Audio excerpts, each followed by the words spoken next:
easy buy ba ma yi, duk wanda yake son easy buy ba ma yi, amma zan muku wata alfarma guda ɗaya. Menene alfarmar? Ku min wannan tambayar a comment section kuma ku tsaya ku gani irin alfarmar da zan yi.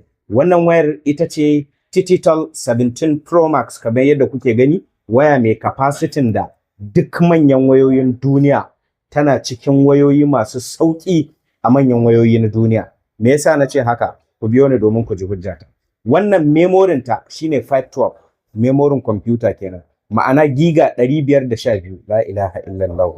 Wannan waya tana da batir 5000, RAM ɗinta 8 gig, sannan wannan waya tana da screen mai kyau, Tititall 17 Pro Max. Kamar yadda kuke gani, wannan shine screen ɗinta fa. La ilaha illallah. Ku ga yadda ake amfani da ita. Sannan tana da kyamara mai kyau kamar yadda zan bayyana muku. Wannan ita ce kyamarar ta baya. Kun ganta ko? Bari ku ga kyamarar ta gaba. Yawwa, kun ganta? Kun ganta ga wani can yana rubutu? Yana rubutu? Yawwa. So wannan waya duk mai buƙatar ta naira 160 kacal shine abin da zan bar muku. Wannan ita ce babbar alfarmar da zan iya muku. iPhone suna sai da tasu naira miliyan 2 har da wajen rabi.